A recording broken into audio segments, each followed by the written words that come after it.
Hello and welcome to the Jack and Cole podcast, episode 23, 22. One of those is 3. correct. I'm one of your co-hosts, Cole, aka Diabolic Cole, and I'm joined with me as always with Jack from wonderful Illinois, the Chicagoland area, aka Goblin Ringleader. How's it going, Jack? Going good. We're super excited to look at all these crazy spoilers. There's so much crazy stuff that kept coming out. We had to do another video. Hell yeah. So this is part 2 of the Final Fantasy spoiler series. Let's go ahead and dive right into it since we have lots of cards to cover. First one up is the Regalia or the Regalia, 4 generic for a legendary artifact vehicle.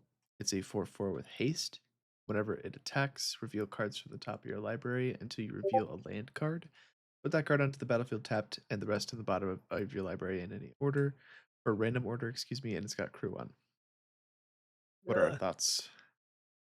ugh. Crew 1? Oh my god. It's not gonna be Smuggler's Copter because it's not 2 mana, doesn't fly. But like 4 mana, 4/4, decent rate, has haste. If you have any token lying around, you're just able to use it to immediately get this body that then ramps you in any color. Like this seems incredibly pushed, and yeah, it just seems like one of the better vehicles that we've seen recently. Yeah, agreed. I mean, this card seems pretty good. My immediately comparison in my mind is to Lumbering World Wagon. I think this card is better in some cases because its crew cost is way lower. I think World Wagon has a 4, maybe even maybe it's 3 or 4 is the crew cost, so it's way higher. You do smack with a bigger body, but this card has haste, so it's like the it's kind of a trade-off there. I think the Regalia is good though, and I think it's gonna kill a lot of people in limited specifically, and hopefully in constructed formats as well. Yeah, it's definitely one of those cards that when you look at it, you're like, okay, maybe it's medium, but the more you think about it, you're like, okay, like play patterns, right? Not all decks are able to ramp, and there's no like safety valve on it that says it has to be a specific type of land, right? It's just a land. Put it directly into play tapped, and whenever I see something that puts something into play tapped, I think amulet. But Mm, this would never go in amulet, but I saw it tapped. yeah, maybe, It's maybe funny. we like it though. Thumbs up.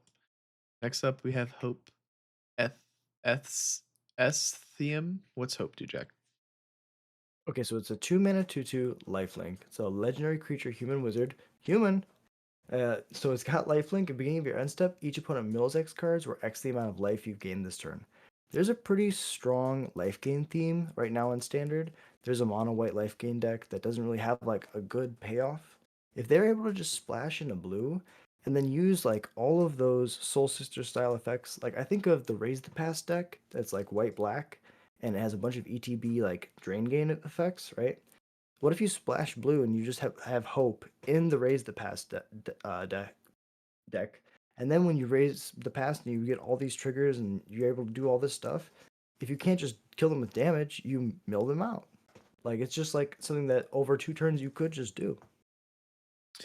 Yeah, this card seems like it's potentially okay. I mean, it's definitely an interesting design space, right? Where you've got your life gain, you've got your mill synergies, and we're trying to like put the two together here with Hope as like the glue, I guess. It's the It's hope. it's the hope.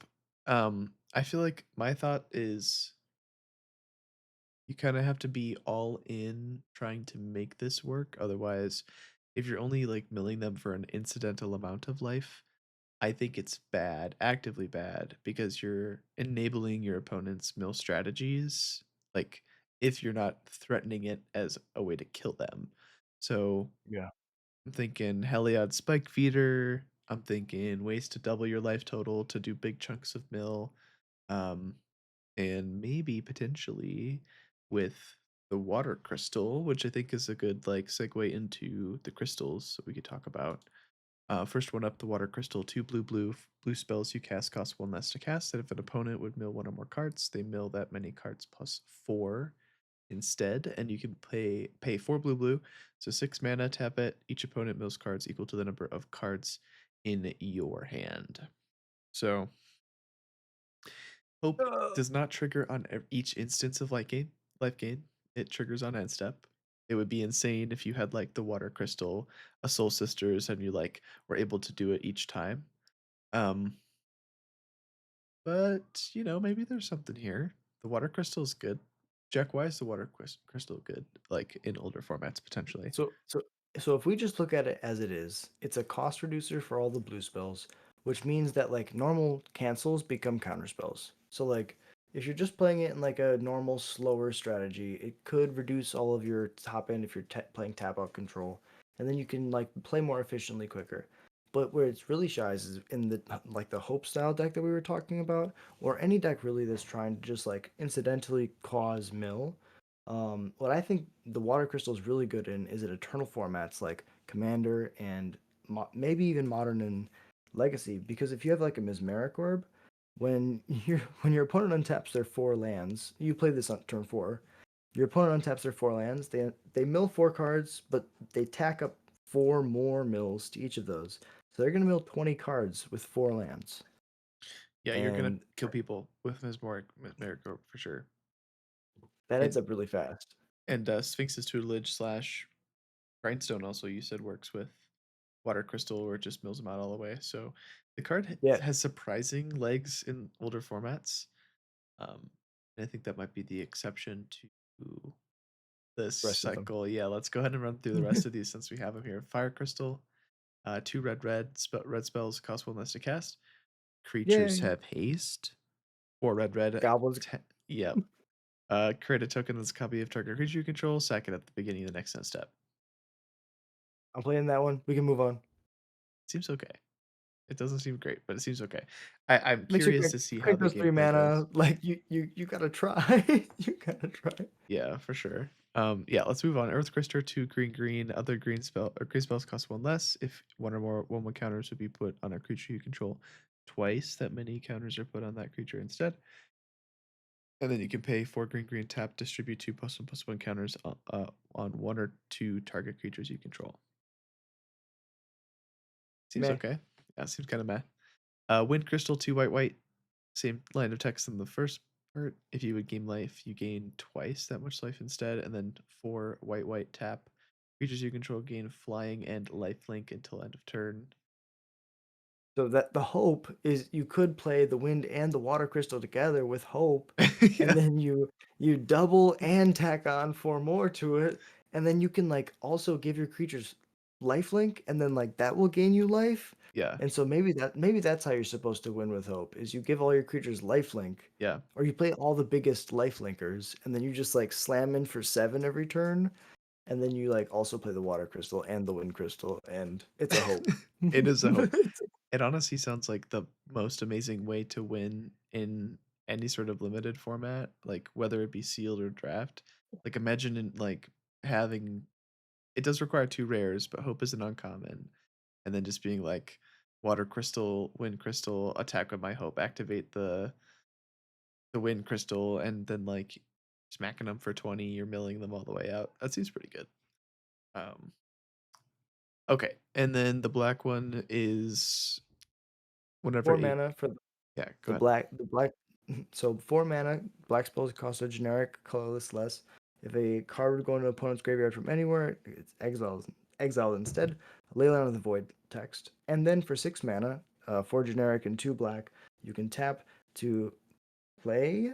I believe it's play or cast a card exiled with uh I believe it's the put onto the battlefield, like, when it's with that exile effect, right? If a creature was yeah. exiled that way. You just put it on the battlefield. Yeah, for Okay. 6 mana. That one seems Yeah. decent. Yeah, potentially. I, I think that's probably one of the better ones in the sideboard. Like that's the rest of these scream EDH for me. Yeah, agreed. Okay, so that was Hope. Let's move on to Tala. What does Tala do? Hell is a 5 mana 3/3. Whenever you cast a non-creature spell, create a 1/1 colorless hero creature token. If 4 or more mana was spent to cast that spell, draw 2 cards. If 8 or more mana was spent to cast that spell, sacrifice Tella, and it deals that much damage to each opponent. This card seems sweet. I think that like if you're playing a spell slinger style deck, right? It really doesn't. Oh my god. No, it just makes it just it's your It's a young it literally is your pyromancer, right? Yeah. yeah, it's your young pyromancer, but it has upside. If you scale, you get to Draw more draw. cards, yeah. Yeah, no, that I thought I was reading it wrong. That's insane. So you have the option to when you really want to like use a lot of mana, you get to replace the cards that you're spending. Otherwise, you're just like pumping out tokens, killing your opponent's things, drawing cards. It seems decent. It dies to lightning Yeah. helix, which is tough, but Yeah, paying 5 mana and then having your opponent bargain to torch the tower and make you very sad is a bad place to be for sure. So most likely it's gonna be EDH only, but I do like the play patterns of like play Tela, play dig through time or treasure cruise because that would activate ooh, all of the modes.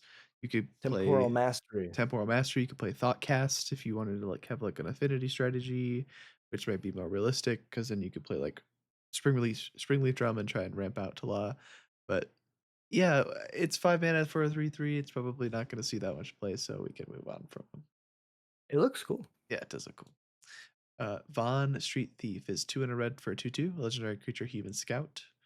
Whenever one or more scouts, pirates, and or rogues you control deal combat damage to a player, exile the top card of that player's library.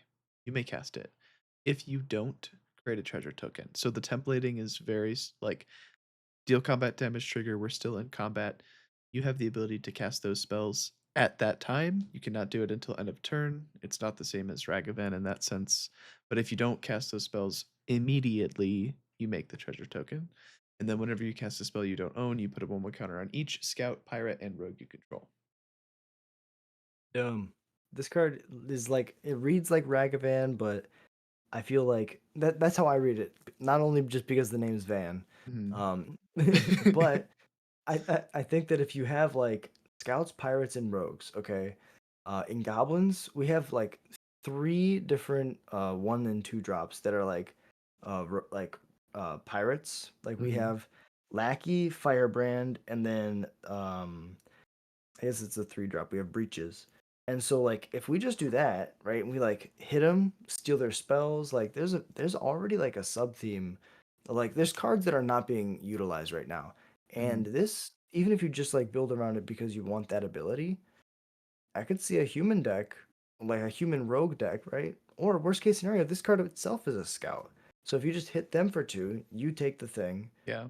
then you can either ramp, so it's a 2 mana spell at that point because it replaced itself with replace some of the mana that you spent on it, or whenever you cast, if you cast it, you get it bigger, get it Yeah. bigger, it gets bigger.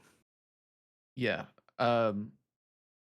Each is a lot. Like each is definitely a lot, like a threatening amount.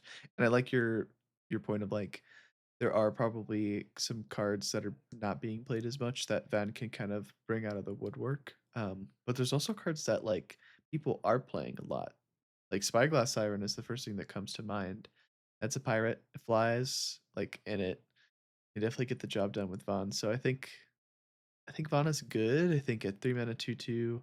Unfortunately, we're kind of a it's he's more of a victim of the metagame more than anything else because he reads super sweet. But I think that ultimately he's gonna be hard pressed in this Torch the Tower Burst Lightning format.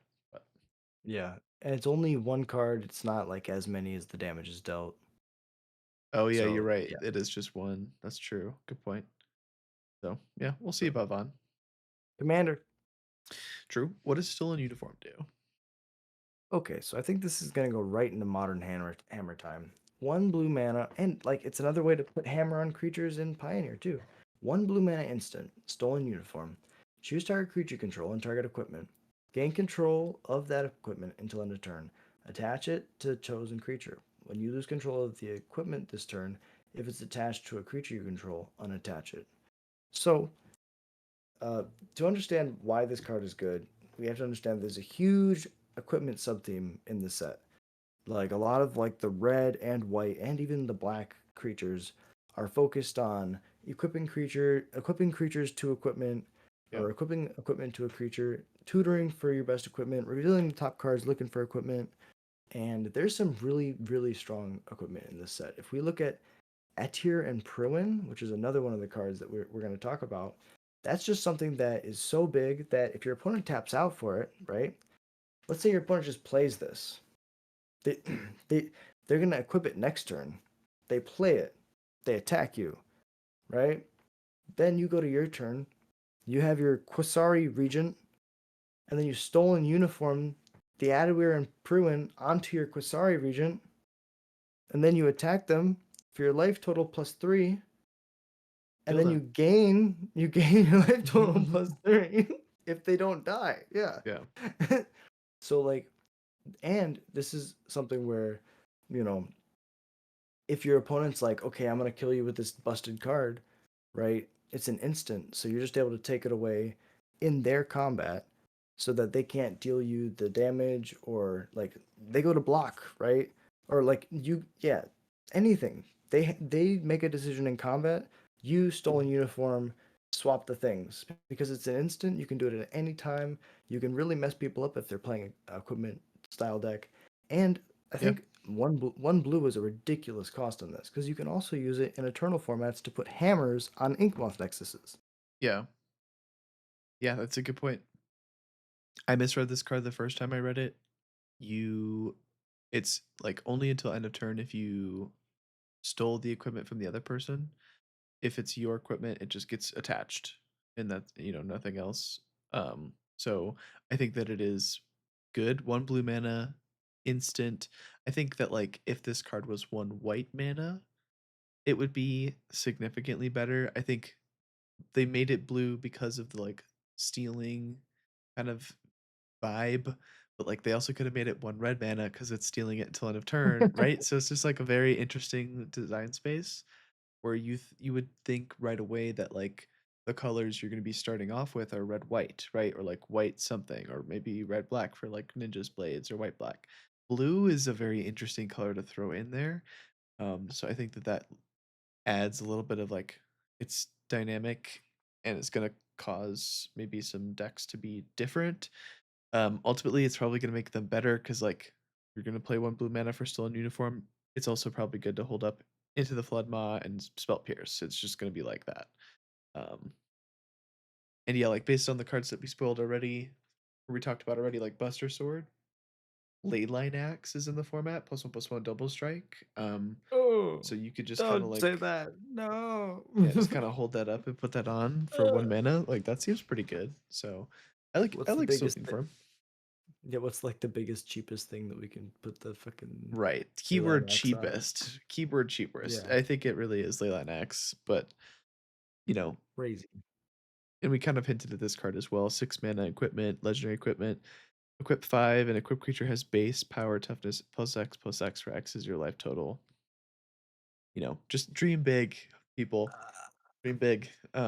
Everything's an avatar of what, Sarah avatar? Everything's a Sarah avatar if you equip it. Yeah. You're just like, and this is a Sarah avatar, and this is a Sarah avatar. And Yeah. now I feel like this is like the number one thing that you want to cheat into play in standard. This is the number one thing that you're trying to like. If you're playing an equipment deck, Buster Blader's cool. The other card we're going to talk about today is really cool. But I think this is like the number one card that you're going to be like, flashy, dumb thing I want to kill you with. It's so cool. It just has to connect once and they die. It is super cool. I also like the 7, it's like a 7 mana equipment. It's got equip 7. The creature gets +7/+7, and then whenever it attacks, it destroys a creature.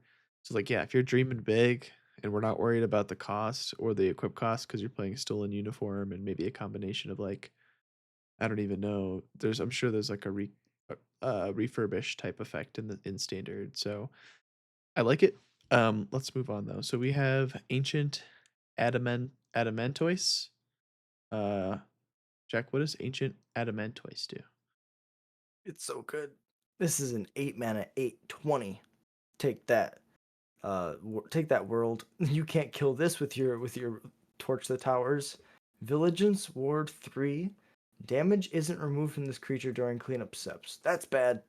All damage that would be dealt to you and other permanents you control is dealt to this creature instead. Okay? When this creature dies, exile it and create 10 tapped treasure tokens. What do you think, Cole?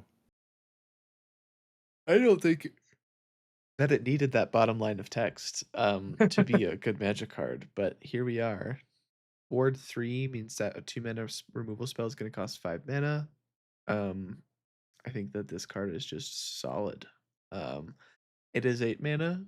It's also, once you get to that mana cost, you're kind of asking for a lot because like Atraxa is at mana cost. Like Atraxa is I think only 7 actually. So it Yeah. really is kind of a contested mana cost, but what an interesting couple lines of text there. And if you're playing against red and you have the ability to put this into play before you die, they're gonna have to deal with a whole nother set of 20, which is some 9 yeah, 9 lives for Xenon life is nothing on this thing, especially if you can, like, flicker it. If yeah. that's what somebody said is, like, if they have, like, a ephemerate, they can just, like, hold it up and just make sure they never die again. Yeah, ephemerate, you have the ability to like kill it, bring it back. You can get your treasure tokens. So I think that this is such an interesting card, but I think it's one of those things where it's like, beat me. I want to see it played Yeah. against me before I make my full determination. I think it's, like, Commander, yes, Standard, maybe, other formats, hell no. Yeah. Okay, Joshua. Phoenix is dominant. One red, white. And actually, I think we have Joshua right here. One red, white for a 3/4. Legendary human noble wizard. When Joshua enters, discard up to 2 cards, then draw that many cards. 3 red, white, tap, exile Joshua, then return it to the battlefield transformed under its owner's control. Activate only as a sorcery. And Joshua flips into a saga creature. It is a 4/4 flying lifelink legendary enchantment creature, Saga Phoenix. Chapters 1 and 2. Rising Flames, Phoenix deals 2 damage to each opponent. Chapter 3, Flames of Rebirth. Return any number of target creature cards with total mana value 6 or less from your graveyard to the battlefield. Exile Phoenix, return it to the battlefield. Um, it's a lot of line. That's so much text for a 4 drop. Let's That's break. really good, though. How do you feel about Phoenix just by like the once over? So, first thing that I thought when I saw this card was it's really good for Jeskai Oculus. Like, there's like a strong discard theme right now. You're playing Mako on one, like you're just able to do like Mako one, Inti two, like Joshua on three. Like you're just like the Jeskai Oculus deck is so strong, and they just keep getting tools. They got Tesa Light Shatterer with a last set, and the deck just keeps getting stronger. The 5 mana ability feels like gravy if you're doing absolutely nothing. Yeah. You pay 5 mana and exile it, and then return it to the battlefield and go, "Caw-caw," and Yeah. then you lose to whatever your opponent's doing with mice. Pretty much.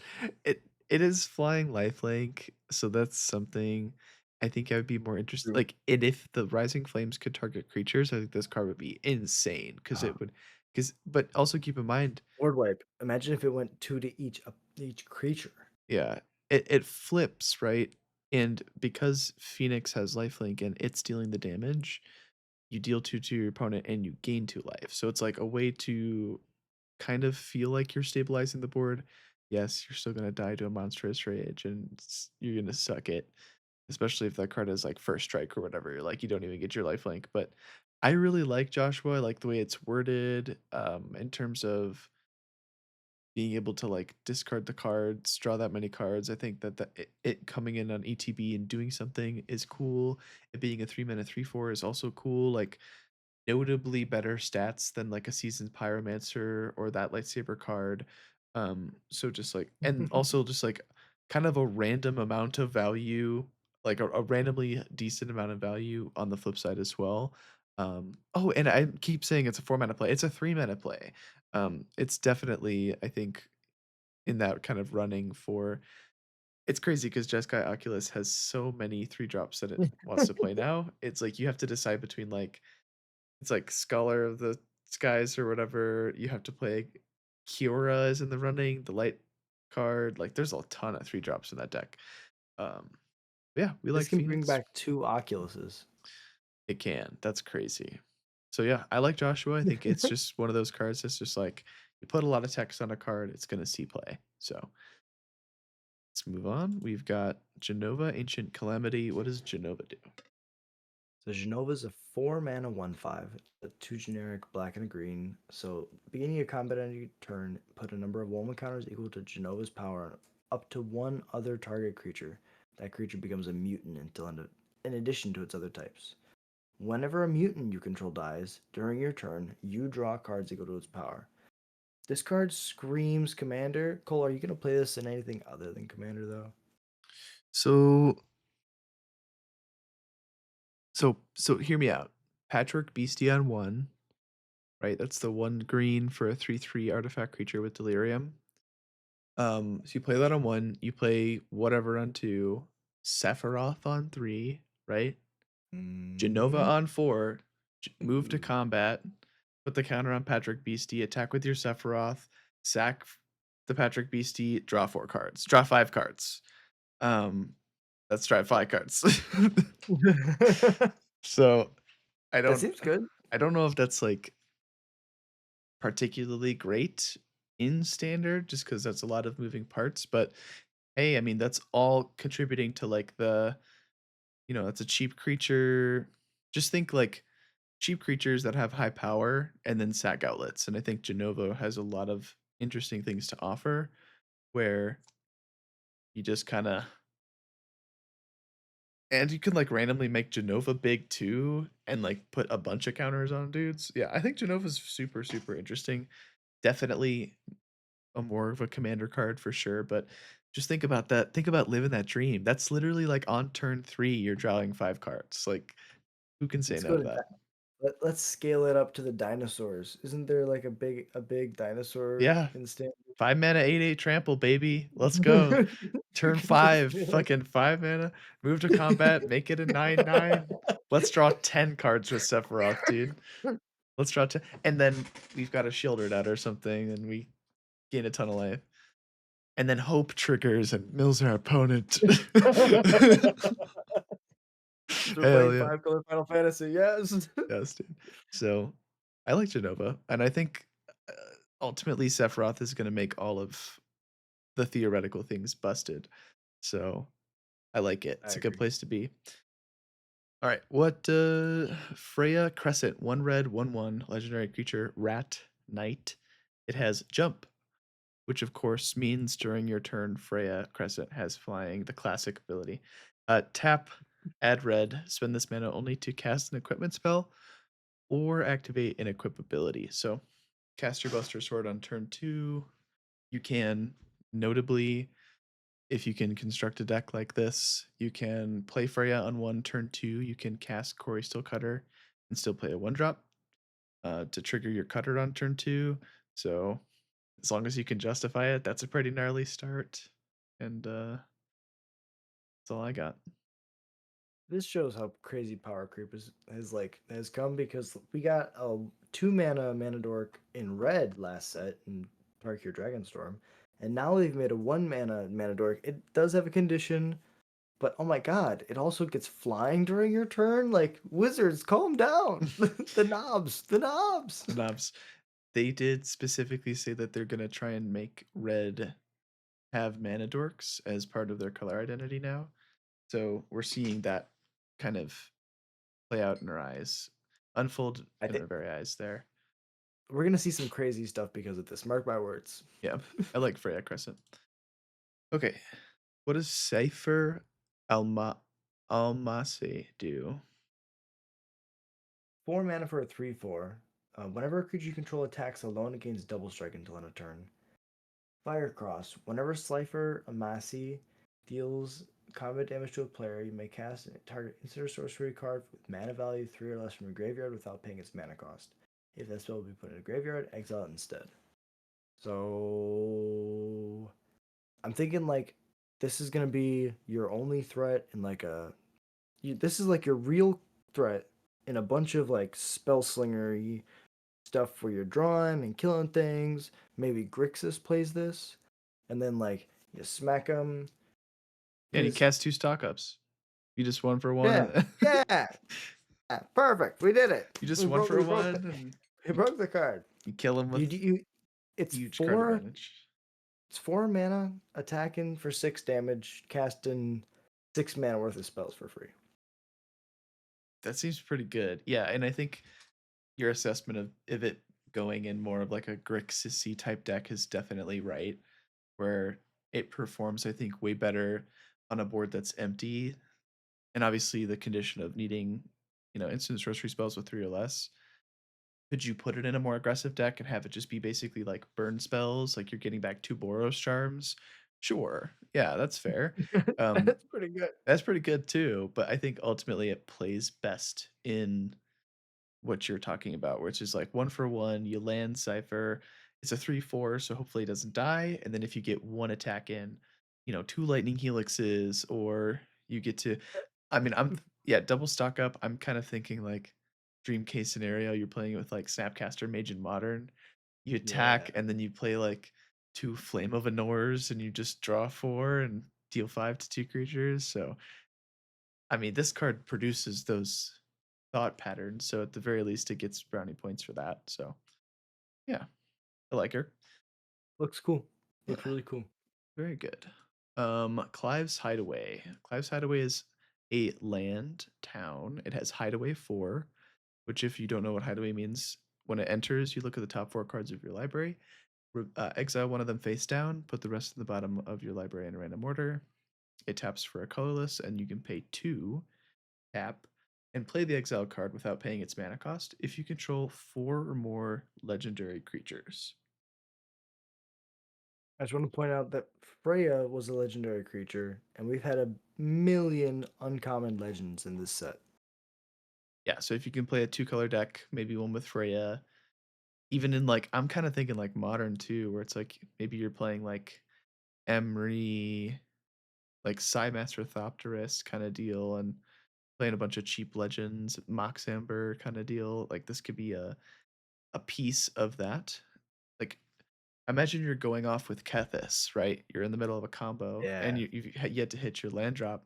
You play Clive's Hideaway. You've already got 4 legends. You satisfied the requirements right away. You can just pay 2 and kind of use it as like a yeah, like a Quicksilver Amulet. yeah, exactly. Like a you look at the top 4, you cast 1 for 3 mana kind of deal. So it seems pretty good. Um, obviously that restriction is kind of harsh, but like you said, there's a ton of legendary creatures in this set too. So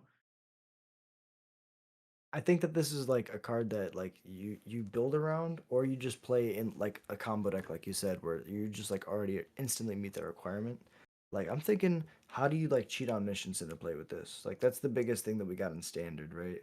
Hideaway is notorious for being able to cast Emrakul's. You're just like, oh, here's my Emrakul. Do you die now?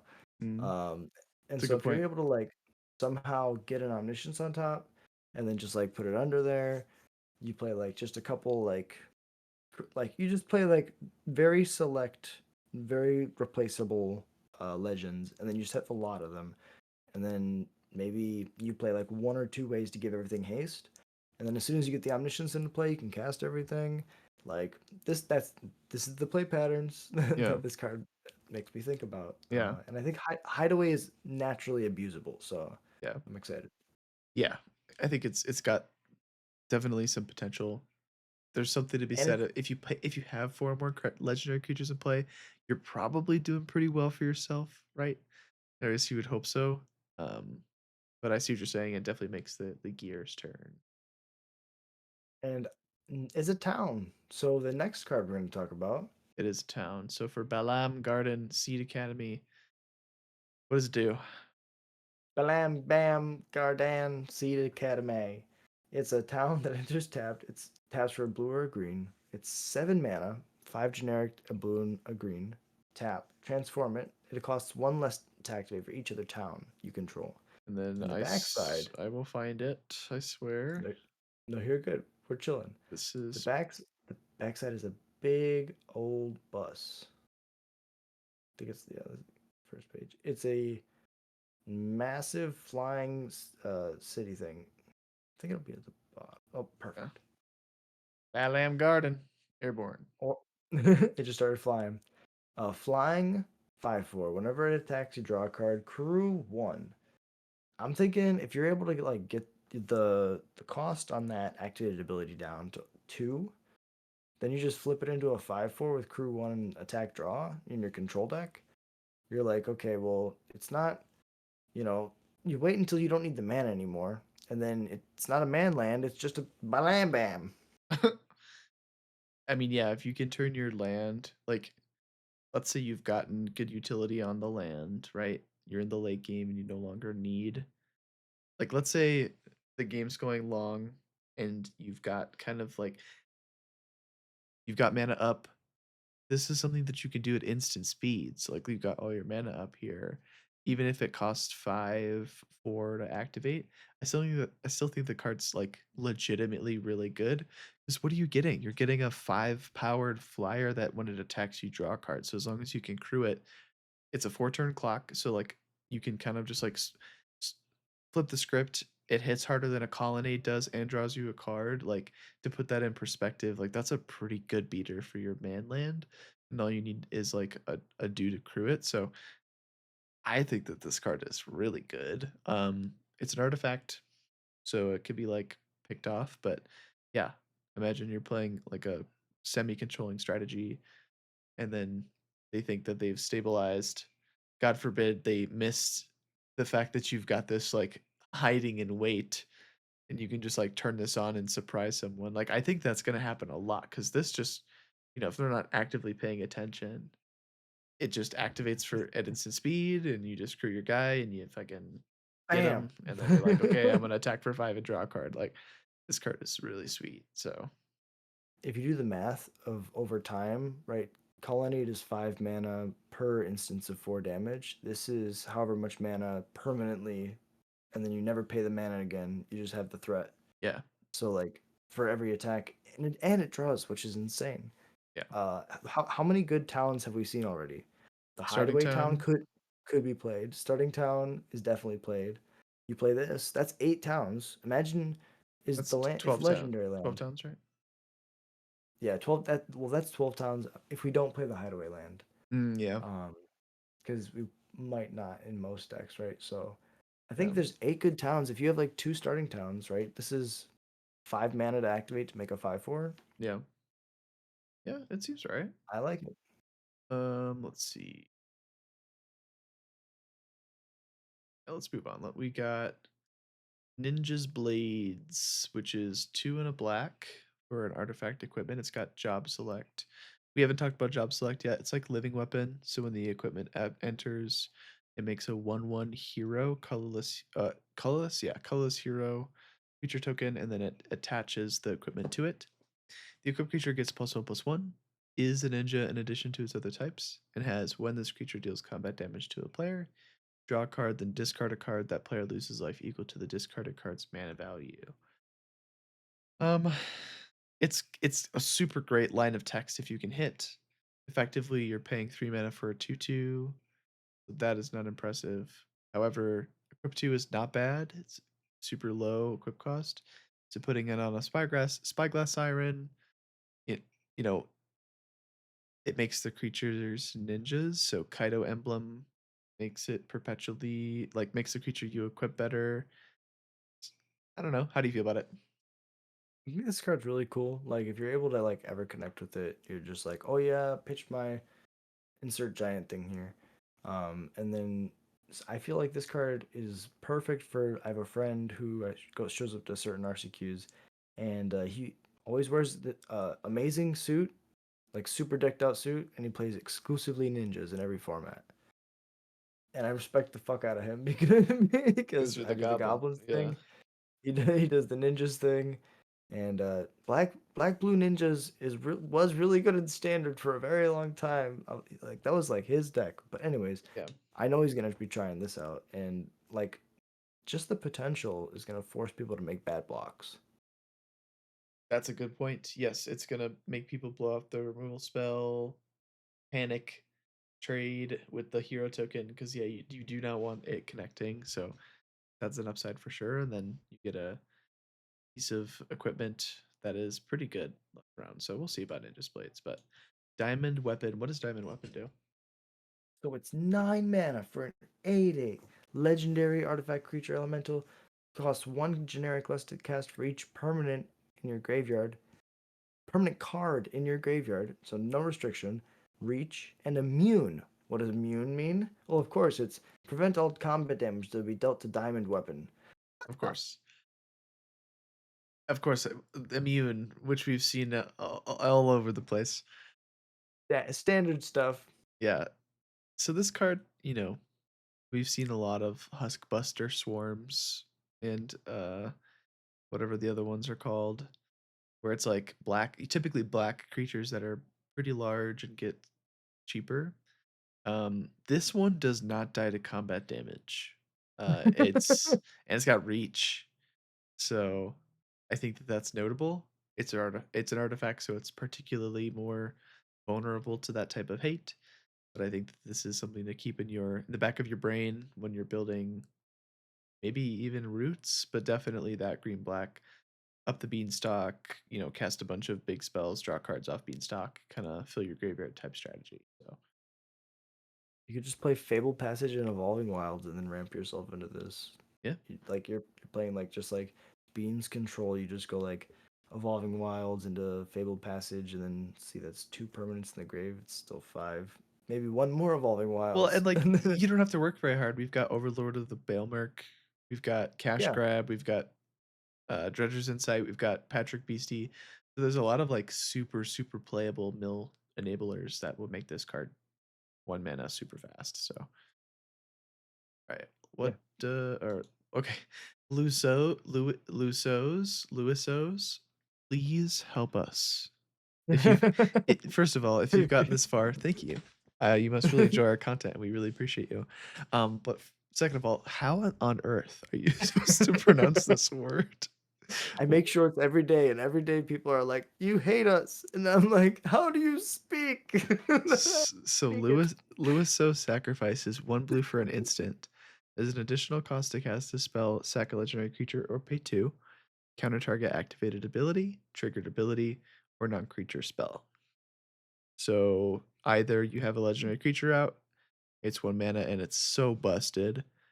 The best spell pierce and it counters triggered and activated abilities, or it's a 3 mana card and it's kind of meh. But Well, the you played against flexibility, Disallow. the flexibility is very good. Yeah, it's insane. If something's already gonna die, right, you can like do some shenanigans, but you played against Disallow in its day. How did that feel? Yeah, Disallow was very good. I think N- That was double blue. it was mostly like a cancel, right? But Yeah. you did get got sometimes by the I'll activate my Scarab God. No, you won't kind of deal. Or like, Yeah. yeah. So I I think just this feel like card's, if you again, stolen uniform. This is kind of what I'm saying, where it's like you play Freya right on one, and then you've got stolen uniform and this card up, and it just kind of makes your game plan very solid. And honestly, I think you kind of need this juice to to someone who's trying to put equipments on legendary creatures in order to make it viable. So makes sense.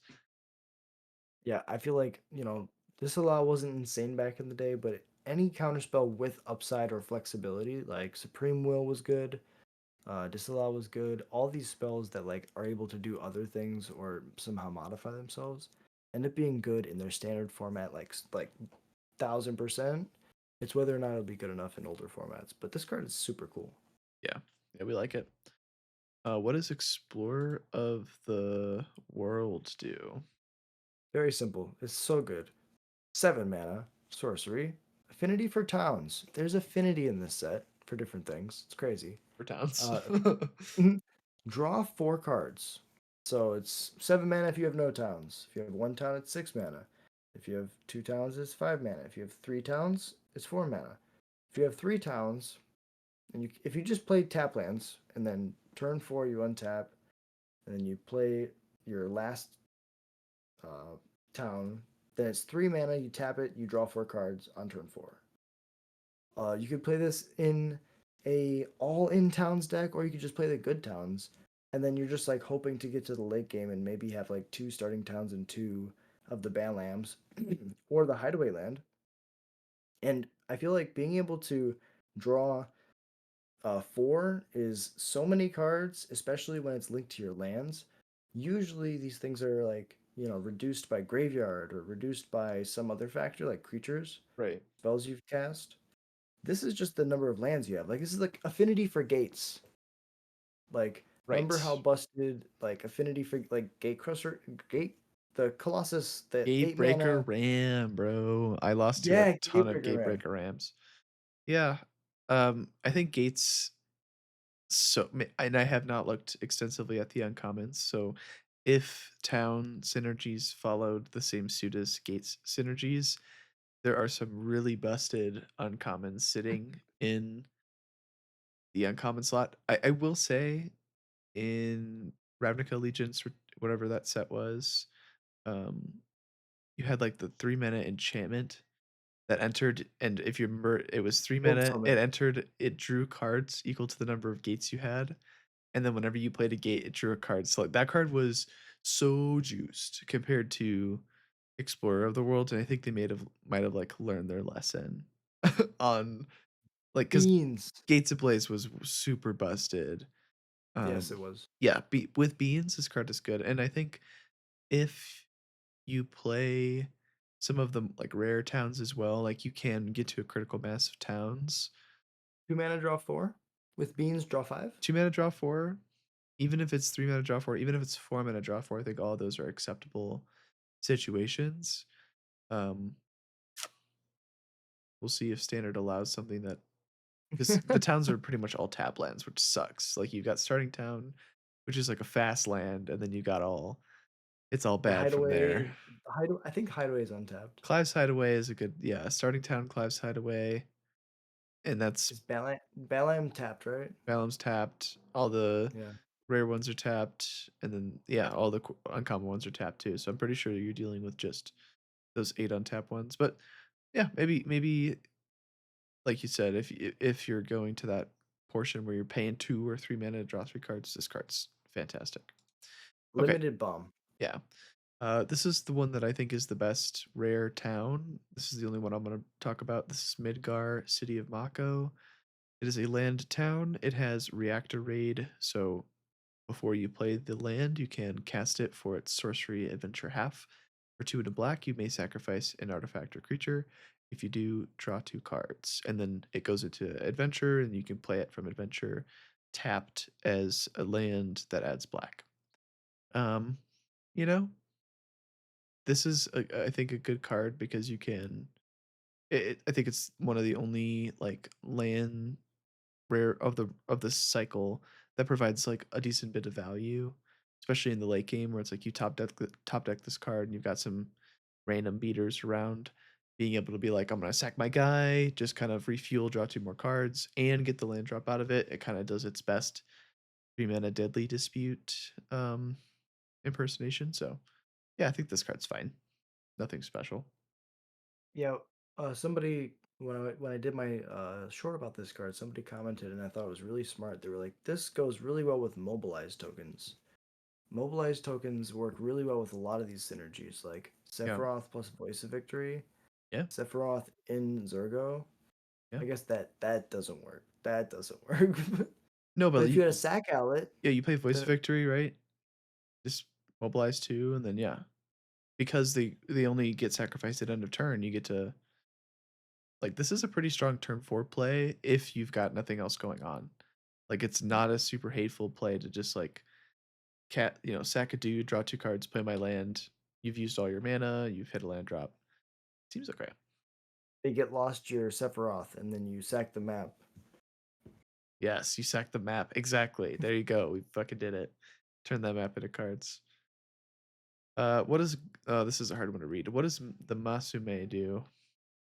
Masume it is Masumune. Masamune? Masumune Masumune is 3 mana legendary artifact equipment as long as the equipped creature is attacking. It is first strike and must be blocked if able. Equipped creature has if a creature dying causes a triggered ability of this creature or an emblem you own to trigger, that ability triggers an additional time. Equip 2. I wonder what card they're referring to. It's not like What emblem could be a trigger like? Yeah, what character is literally on the fucking so this must be the giant sword that always cleaved me in half when I played Smash Bros. No wonder this guy was super overpowered. Yeah. So 3 mana, 2 to equip. It's the same as the Buster Sword templating. No stat buff, but it makes the dying triggers trigger again. If a creature dying equipped creature has if a creature dying causes a triggered ability of this creature or an emblem you control to trigger. So they're very explicitly targeting Sephiroth's. Like they're like, wait, even the emblem, like let's make sure that the emblem gets covered too. So how do we feel? I think this card's fine. It's less good than Buster Sword to me. It feels less Yeah, good than maybe Ninja's Blades too. yeah, I think you're trying to like put this on Sephiroth with like the stolen identity, Yeah. and then like you're just like, yeah, super soldier. But besides that, I think it just still dies to cut down, or not cut down, but like the Doomblade issue, right? Yeah. I guess it doesn't die to Doomblade. It Not dies that I to do, but it go for probably the does throat. to go for the throat. Yeah, exactly. Yeah. So like I feel like that is a pipe dream that will happen in standard. It's not really gonna be good enough, but oh my god, like I look at this card and I'm like, EDH, please Yeah, crash, definitely. crash, crash.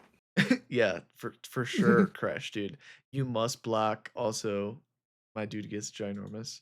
Okay, Golbez, Crystal Collector is blue black for a 1/4 legendary creature, human wizard. Whenever an artifact you control enters, surveil 1.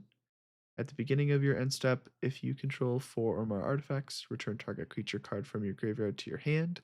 Then, if you control 8 or more artifacts, each opponent loses life equal to that card's power. It's a lot of text. It's a good one. I can see this with the Archon Elder that we saw earlier, the 3 mana blue legend that whenever you surveil or scry, you draw. Ooh, good And, shout there. Yeah. and then whenever you make like like you're just like creating so many like map, treasure, servo tokens in EDH, but like in standard you could build around this because there's a lot of affinity for artifact cards right now. You like turn all of your stuff into a thought monitor somehow, right? Like you're just like, okay, here's my like really bad example. There's a 5 mana card out of Aether Drift that it's a 5 mana vehicle that enters and makes a servo, and so you're just like boom, I, like draw 2 cards, surveil 2, draw 2, like, and then you like take it back to eternal formats, and you're like, okay, I have these 2 creatures in play. Now I'll play Yeah. my Mox, I'll play my Mox, and then I'll surveil and I'll draw. I'll play my Mishra's Bauble, I'll surveil and I'll draw. Yeah. Like It does seem that's where my good. brain goes. Yeah, it does seem good. And it's just like random surveil value plus getting your creatures back. And I think like ultimately this could see play in like a blue black affinity style deck, like in modern too, where it's like again you're playing Emery, you're playing like Kappa Cannoneer type deals, and then Psychic Frog too, and then you can like get your Psychic Frog back and stuff like that. So I think Golbez has a lot of potential for sure. What does Rauban do?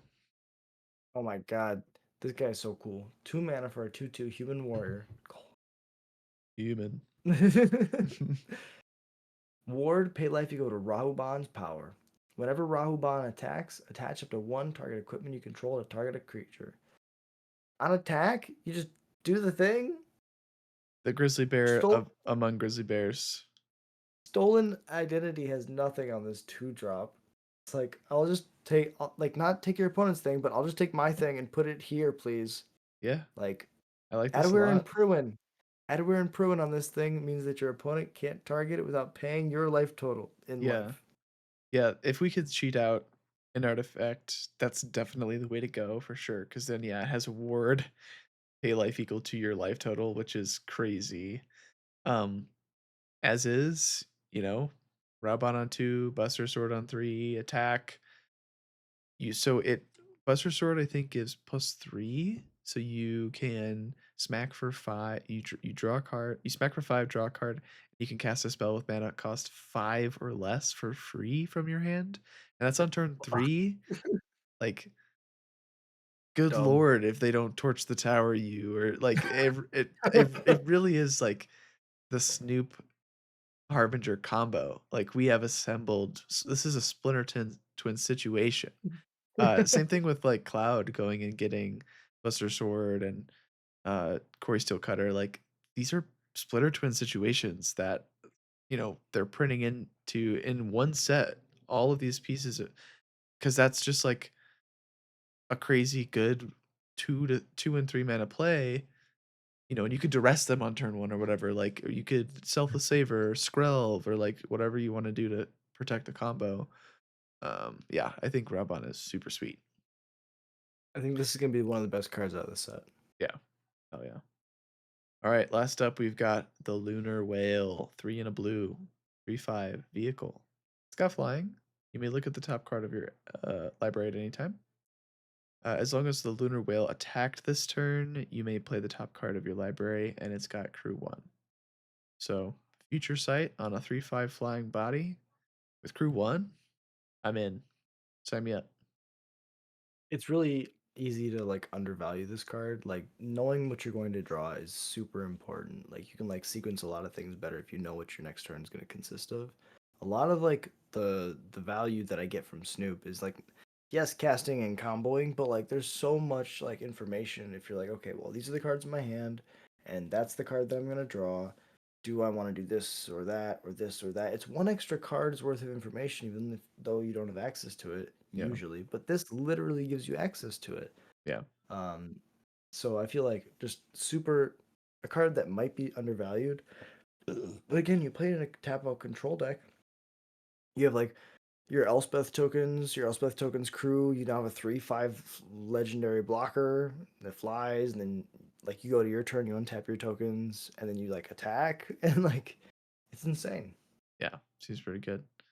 Yeah, I like the idea of, like, it being a defensive future sight, where it seems like that's really been the problem with those kinds of cards where you can't really take off turn 4, turn 5 to do it, but it being a 3/5 blocker, big old booty, and then, yeah, getting in and start casting spells seems pretty good, so I like the Lunar Whale, and I think that does it for us. This has been pretty good. We're about an hour, just under an hour, so I think we did a great job plowing through those spoilers.